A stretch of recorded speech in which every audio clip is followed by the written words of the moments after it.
Not only that Israel is no ally, but also that it is actually not a friend because it does actual damage to the United States through using its considerable access to Congress and the media to promote policies that are good neither for the United States nor for Israel. If the United States goes to war with Iran in the near future, it will not be because Tehran actually threatens America. It will be because Israel and its powerful lobby in the U.S. have succeeded in creating an essentially false casus belli to mandate such action. Prime Minister Benjamin Netanyahu, who once commented that 9/11 was good for Israel, has repeatedly sought to commit our government to draw red lines that would narrow options for the White House and de facto require it to take action with the military against Iran. Congress is meanwhile advancing legislation that would commit the United States to intervene militarily in support of a unilateral Israeli attack, meaning that Israel could easily be empowered to make the decision on whether or not the U.S. goes to war. Israel interferes in American elections. It has corrupted our Congress. Its head of government publicly rebukes our own head of state. And its intelligence officers actually provide alarmist and inaccurate private briefings for American senators on Capitol Hill.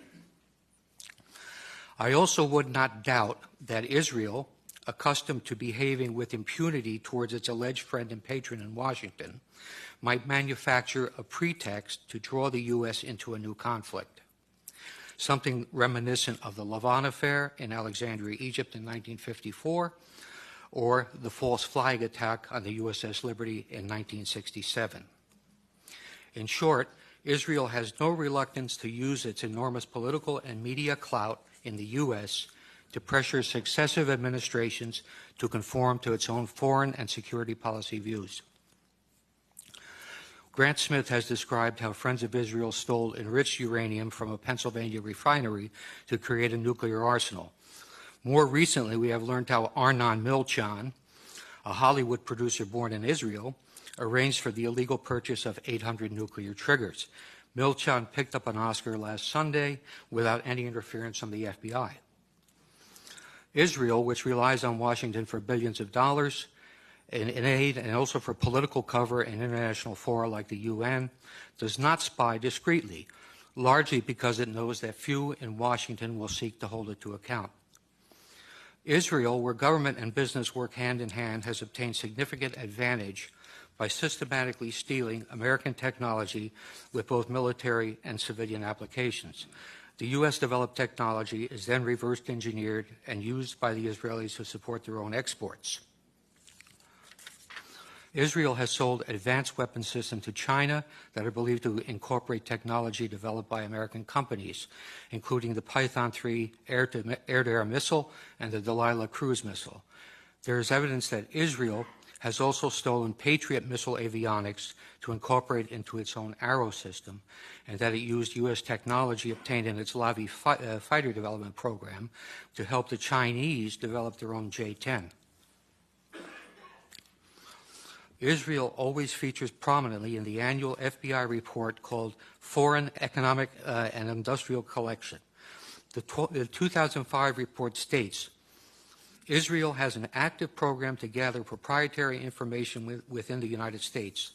These collection activities are primarily directed at obtaining information on military systems and advanced computing applications that can be used in Israel's sizable armaments industry.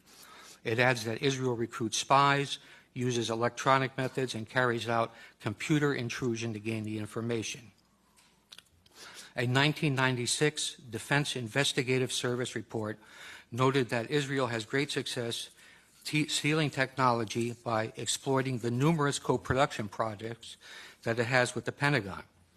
It says, placing Israeli nationals in key industries is a technique utilized with great success. A General Accounting Office examination of espionage directed against American defense and security industries described how Israeli citizens residing in the U.S.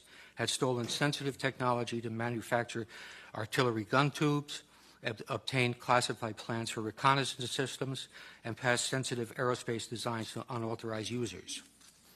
The GAO concluded that Israel conducts, and this is a quote, conducts the most aggressive espionage operation against the United States of any U.S. ally.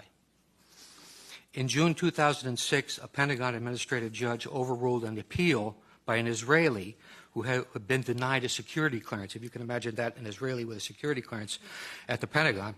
But anyway, they overruled him when he appealed it. They said the Israeli government is actively engaged in military and industrial espionage in the United States. An Israeli citizen working in the U.S. who has access to proprietary information is likely to be a target of such espionage. More recently, FBI counterintelligence officer John Cole has reported how many cases of Israeli espionage are dropped under orders from the Justice Department.